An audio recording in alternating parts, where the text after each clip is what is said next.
सुप्रभातम छात्रों, ध्यान दें। हम लोग पिछले टर्न में गोस्वामी तुलसीदास का शीर्षक गीतावली पर आगे बढ़ रहे थे। वहीं पुनः आगे उसी स्थान से चलते हैं जहाँ पर आपने 2 पद गीतावली के पढ़ लिए थे। उसी के आगे क्रमशः अगला पद है,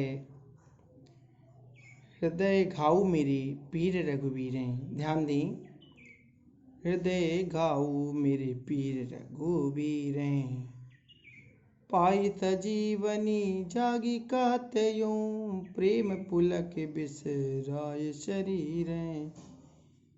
मोहि कहा बूझत पुनि पुनि जैसे, पाठ रत चर्चा की रे।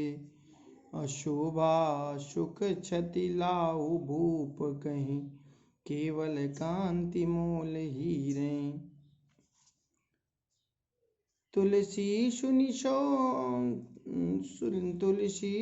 सो मित्र बचन सब, धरि न सकत धीरो धीरे। उपमा राम लखन की प्रीति की, क्यों दीजे खीरे नीरे। ध्यान दें, कवि गोस्वामी तुलसीदास जी कहते हैं कि भगवान श्री राम के प्रेम में उमड़े हुए लक्ष्मण जिस समय अपनी मूर्छा से जागृत हुए और लोगों ने उनसे उनकी पीड़ा जाननी चाहिए, तो वो क्या उत्तर देते हैं, समझें, सुने, सीखें। लक्ष्मण जी कहते हैं, मेरी हृदय में तो केवल घाव हुआ है, उसकी पीड़ा तो श्री राम के हृदय में है। राम के प्रेम में पुलकित हुए उन्होंने अपने शरीर की सुध बुध पूरी तरह से भुला दी। वे आगे कहते हैं कि आप लोग मुझसे बार बार यह क्यों पूछते हैं? जो पूछना है वह श्री राम से ही पूछिए।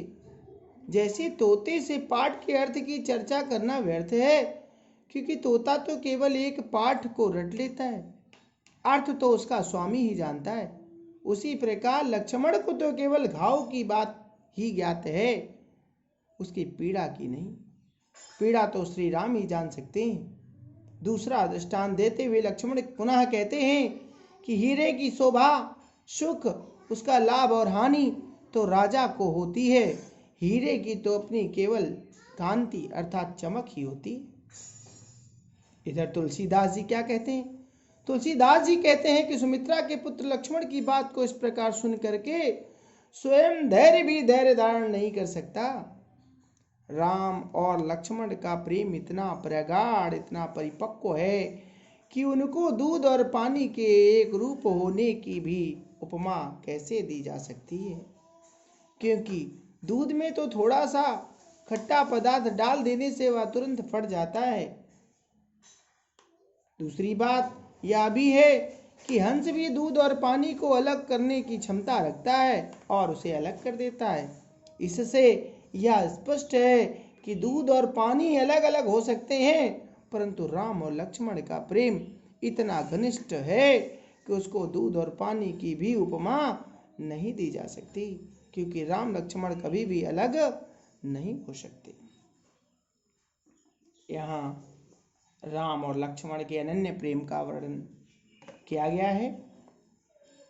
तोते और हीरे के उदाहरण से कवि ने लक्ष्मण के भातृ प्रेम की महत्ता को और अधिक स्पष्टता प्रदान की है। शैली गेय पद है, भाषा सरस और संयोग श्रृंगार रस है तथा गेय पद छंद है। यहाँ तक तो आपका गीतावली चल रहा था। अब पुनः अपनी पुस्तक का पेज गीतावली जहाँ था शीर्षक उसे पलट दें और अब आप पहुँच जाएंगे दोहावली पर। तो दोहावली निकाल लीजिए सभी बच्चे। सभी छात्र अपनी दोहावली अपनी पुस्तक से निकाल लें और अब दोहावली पर हम लोग चलना प्रारंभ करते हैं। पुनः ध्यान दें, देखें तो दोहावली में पहला दोहा जो है, दोहावली जैसा कि नाम है इसका दोहावली, तो यहाँ दोहे ही हैं। तो पहला दोहा पर ध्यान दें। देखिए हम इशारा कर रहे हैं आपको। हरो चरहि तापहि भरत, फरे पसारहि हाथ, तुलसी स्वारथ मीत सब, परमारथ रघुनाथ। यहाँ गोस्वामी तुलसीदास जी कहते हैं, इस संसार में जब वृक्ष हरे भरे होते हैं तब पशु पक्षी ने चर कर खा लेते हैं। वही वृक्ष जब सूख जाते हैं तो लोग उन्हें जलाकर तापने लगते हैं, और उन वृक्षों पर जब फल लगते हैं तो लोग हाथ फैलाकर उनसे फल मांग लेते हैं। इस प्रकार प्राणी तो सब प्रकार से अपना स्वार्थ ही सिद्ध करने में लगे हुए हैं। गोस्वामी तुलसीदास जी कहते हैं कि परमार्थ के मित्र तो केवल रघुनाथ अर्थात श्री राम जी हैं, जो हर समय प्रेम करते हैं और हर स्थिति परिस्थिति में विशेष रूप से प्रेम करते हैं। यहाँ जगत के प्रति वैराग्य तथा भगवान राम के प्रति अनुराग की प्रेरणा दी गई है। भाषा ब्रज भाषा है, शैली मुक्तक, अलंकार दोहा। यहाँ एक भाव साम्य भी दिया जा सकता है। गोस्वामी तुलसीदास जी ने अन्यत्र कहा है, सुर नर मुनि सबकी यहु रीति, स्वार्थ लाग करई सब प्रीति। पुनः अगली दोहे पर चलें तो मान राखिबो मांगिबो पियसो नित नवनेव, तुलसी तीनौ तब फबे जो चातक मत लेव। यहाँ पर गोस्वामी तुलसीदास जी कहते हैं कि सम्मान की रक्षा करना, मांगना और प्रिय से नित्य नया नया प्रेम बनाए रखना, ये तीनों ही बातें तब शोभा देती हैं जब चातक के सिद्धांत को स्वीकार किया जाए।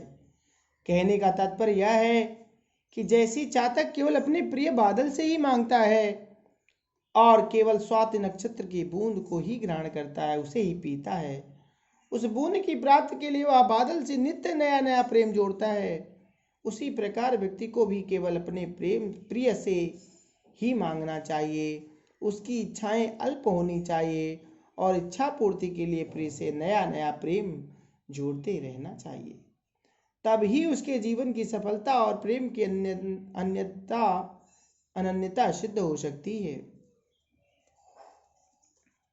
यहाँ चातक अनन्य प्रेम और भक्ति का आदर्श है और उसी को आधार मान करके व्यक्ति को अपने इष्ट से याचना तथा नित्य नवीन प्रेम को बनाए रखना चाहिए, ऐसा कहा गया है। भाषा ब्रजभाषा, शैली मुक्तक, अलंकार अनुप्रास और अन्योक्ति अलंकार वहाँ होता है जहाँ कोई उदाहरण दिया जाए, वहाँ अन्योक्ति अलंकार होता है। रस शांत है और छंद दोहा है।